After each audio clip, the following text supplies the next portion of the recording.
ನಿಮ್ಮ ಆರೋಗ್ಯ ನಿಮ್ಮ ಕೈಯಲ್ಲಿ ವಿಶೇಷ ಕಾರ್ಯಕ್ರಮಕ್ಕೆ ಮತ್ತೆ ಸ್ವಾಗತ. ನಮ್ಮ ಜೊತೆ ಡಾಕ್ಟರ್ ಬಿ ಎಂ ಹೆಗ್ಡೆ ಅವರಿದ್ದಾರೆ. ಬನ್ನಿ ಮಾತನ್ನು ಮುಂದುವರ್ಸೋಣ. ಡಾಕ್ಟರ್, ತಾವು ಬೆಳ್ಳುಳ್ಳಿ ಬಗ್ಗೆ ಹೇಳ್ತಾ ಇದ್ದೀರಿ. ಹೌದು, ಇವರು ಏನು ಮಾಡ್ತಾಯಿದ್ರು ಅಂದರೆ ಬೆಳ್ಳುಳ್ಳಿ ಮಾತ್ರ ತಿನ್ನುವವರಿಗೆ ಅವರು ರಕ್ತ ತೆಳ್ಳಗಾಗುವ ಔಷಧಿಗಳನ್ನು ಕೊಡ್ತೇ ಇರಲಿಲ್ಲ.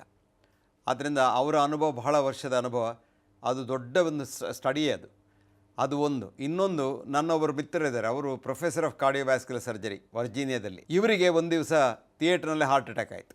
ಅವರಿಗೆ ಹಾರ್ಟ್ ಅಟ್ಯಾಕ್ ಆಯಿತು. ಅದು ಹಾರ್ಟ್ ಅಟ್ಯಾಕ್ ಆಗಿ ಅವರಿಗೆ ಮತಿ ತಪ್ಪಿ ಹೋಯಿತು. ಅವ್ರಿಗೆ ಏನಂತ ಗೊತ್ತಿರಲಿಲ್ಲ. ಅವರ ಅಸಿಸ್ಟೆಂಟ್ಸ್ ಎಲ್ಲ ಸೇರಿ ಅವರಿಗೊಂದು ಬೈಪಾಸ್ ಸರ್ಜರಿ ಮಾಡಿದರು. ಅವರು ಬೈಪಾಸ್ ಸರ್ಜರಿಗೆ ಭಾಳ ವಿರುದ್ಧ ಮಾಡಿ ಆಯಿತು, ಎಲ್ಲ ಆಯಿತು. ಕಡೆಗೆ ಬದುಕಿದ್ರು. ಬದುಕಿದ ನಂತರ ಇವರಿಗೆ ಬಹಳ ತಲೆಬಿಸಿ, ಯಾಕೆ ನನಗೆ ಬೈಪಾಸ್ ಸರ್ಜರಿ ಮಾಡಿದರು ಅಂತ. ಅವ್ರ ನಂತರ ಯೋಗ ಮಾಡಲಿಕ್ಕೆ ಶುರು ಮಾಡಿದರು. ಅವರು ಬೈಪಾಸ್ ಸರ್ಜರಿ ಮಾಡಿದ ನಂತರ ಅವರು ತೆಕ್ಕೊಳ್ಳುವ ಈ ರಕ್ತವನ್ನು ತೆಳ್ಳಗೆ ಮಾಡುವ ಔಷಧಿಗಳನ್ನೆಲ್ಲ ನಿಲ್ಲಿಸಿದರು. ಯೋಗ ಮಾಡಿ ನಿಲ್ಲಿಸಿ ಖಾಲಿ ನೀರುಳ್ಳಿ ಮತ್ತು ಬೆಳ್ಳುಳ್ಳಿಯಲ್ಲಿ ಜೀವನ. ಈಗ ಅವರು ಅಮೇರಿಕದಲ್ಲೆಲ್ಲ ಸುತ್ತಿ ಲೆಕ್ಚರ್ ಹೊಡಿತಾ ಇದ್ದಾರೆ, ಏನು ಅಂದರೆ ಯೋಗದಿಂದ ಹೇಗೆ ಆ ಕಾಯಿಲೆಯನ್ನು ಗುಣ ಮಾಡ್ಬೋದು ಅಂತ. ಆದರೆ ಅವರು ಔಷಧಿ ಏನೂ ತೆಕ್ಕೊಳ್ಳೋದಿಲ್ಲ, ನಮ್ಮ ಪಾಶ್ಚಾತ್ಯ ಔಷಧಿನ ಏನೂ ತೆಕ್ಕೊಳ್ಳೋದಿಲ್ಲ. ಚೆನ್ನಾಗಿ ಆರೋಗ್ಯದಲ್ಲಿದ್ದಾರೆ. ಈಗ 10-15 ವರ್ಷ ಆಯಿತು ಅವರಿಗೆ ಆಪ್ರೇಷನ್ ಆಗಿ, ಒಳ್ಳೆ ರೀತಿಯಲ್ಲಿದ್ದಾರೆ. ಇದರ ಅರ್ಥ ಏನು ಅಂದರೆ ಅದು ಬಹಳ ಪವರ್ಫುಲ್ ಒಂದು ಔಷಧಿ. 3, ಇದನ್ನು ನಾವು ದಿವಸಾಗಲೂ ಸೇವಿಸುವುದರಿಂದ ರಕ್ತ ಹೆಪ್ಪುಗಟ್ಟುವಂಥ ಕಾಯಿಲೆಗಳೇನಾದರೂ ಇದ್ದರೆ, ಆ ಪ್ರಸಂಗ ಇದ್ದರೆ ಅದು ಕಮ್ಮಿ ಆಗ್ತದೆ. ಇದೊಂದು ಪ್ರಿವೆಂಟಿವ್. ಸೊ ನನ್ನ ಅಭಿಪ್ರಾಯದಲ್ಲಿ ಎಲ್ಲ ಆರೋಗ್ಯವಂತ ಮನುಷ್ಯರು ಅವರೇನಾದರೂ ನಮ್ಮ ಪಾಶ್ಚಾತ್ಯ ವೈದ್ಯಕೀಯ ಔಷಧಿಗಳನ್ನು ತೆಕ್ಕೊಳ್ಳೋದಾದರೆ ಅವ್ರು ತೆಕ್ಕೊಳ್ಬಾರ್ದು. ಅದರೊಟ್ಟಿಗೆ ಯಾವ ಔಷಧಿ ಒಟ್ಟಿಗೆ ಇದನ್ನು ತೆಕ್ಕೊಳ್ಬಾರ್ದು. ಅದು ಕೂಡ ಈ ರಕ್ತವನ್ನು ಹೆಪ್ಪುಗಟ್ಟಿಸಿದಂಥ ಔಷಧಿಗಳ ಒಟ್ಟಿಗೆ ತೆಕ್ಕೊಳ್ಳೇಬಾರ್ದು.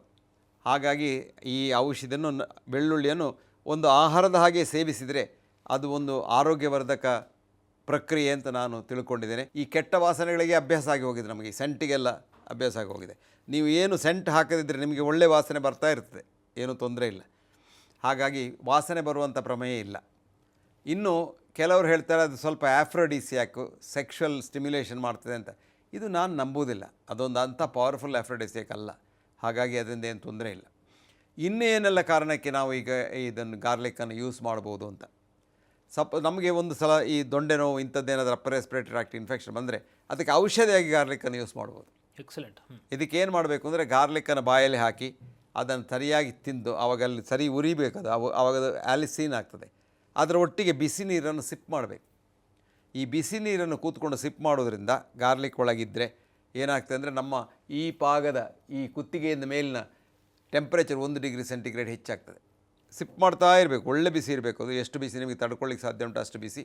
ಅದರೊಟ್ಟಿಗೆ ಸ್ವಲ್ಪ ಬಿಸಿ ಆ ಆವಿಯನ್ನು ಕೂಡ ಹೀಗೆ ಮಾಡ್ಬೋದು.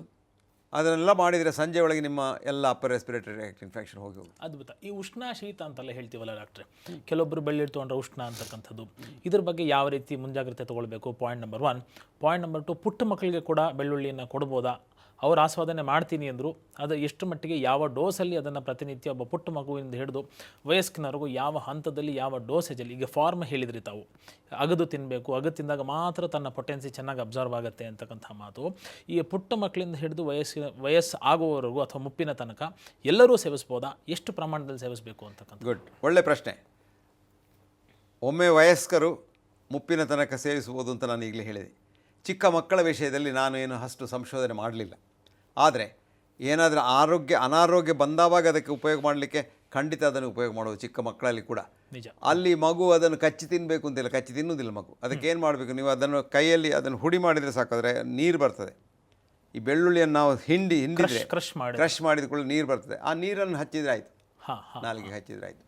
ಈಗ ನಾವು ನಿಮಗೆ ಈ ತುಂಬ ಆ್ಯಂಟಿಬಯೋಟಿಕ್ಸ್ ತೆಕ್ಕೊಂಡು ಅಥವಾ ಕ್ಯಾನ್ಸರ್ ಡ್ರಗ್ಸ್ ತೆಕ್ಕೊಂಡು ಅಥವಾ ಸ್ಟೀರಾಯ್ಡ್ಸ್ ತೆಕ್ಕೊಂಡು ಬಾಯಲ್ಲೆಲ್ಲ ಅಲ್ಸರ್ಸ್ ಆಗ್ತದೆ, ಅಥವಾ ನಿಮಗೆ ಬಾಯಲ್ಲಿ ಆಫ್ಸಸ್ ಅಲ್ಸರ್ಸ್ ಆಗಿರ್ಬೋದು ತಲೆಬಿಸಿಯಿಂದ, ಟೆನ್ಷನ್ನಿಂದ.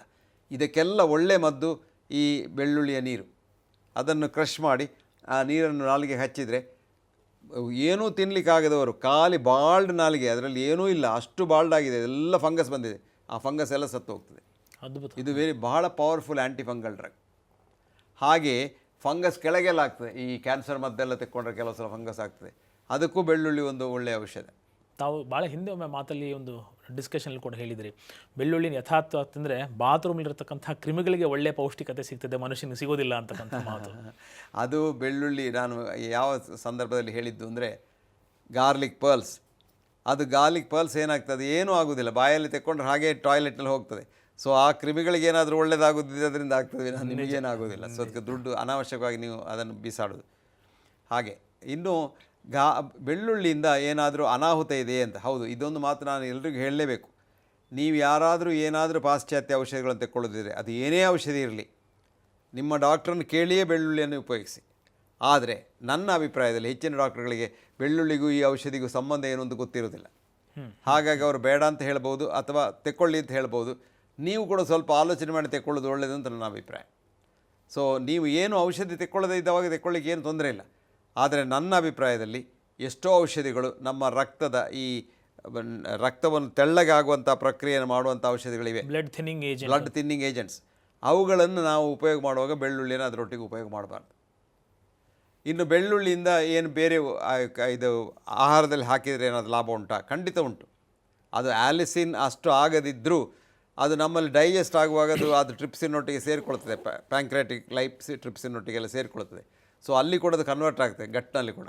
ಸೊ ನೀವು ಪದಾರ್ಥದಲ್ಲಿ ಹಾಕಿದ ಬೆಳ್ಳುಳ್ಳಿ ಕೂಡ ಅದರಿಂದ ಲಾಭ ಉಂಟು, ಇಲ್ಲ ಅಂತ. ಇದಕ್ಕೆ ಪೂರಕವಾಗಿ ಮಾತಾಡೋದಾದರೆ ಷಡ್ರಸಗಳು, ಸ್ವಾದಾಮ್ಲ ಲವಣ ಕಟು ತಿಕ್ತ ಕಷಾಯ ಅಂತ ಏನು ಕರಿತೀವಿ, ಲವಣವರ್ಜಿತ ಪಂಚರಸಗಳು ಯಾವುದಾದ್ರು ಒಂದು ದ್ರವ್ಯದಲ್ಲಿದೆ ಅಂದರೆ ಅದು ಬೆಳ್ಳುಳ್ಳಿ ಮಾತ್ರ ಅಂತಕ್ಕಂಥ ಮಾತಿದೆ.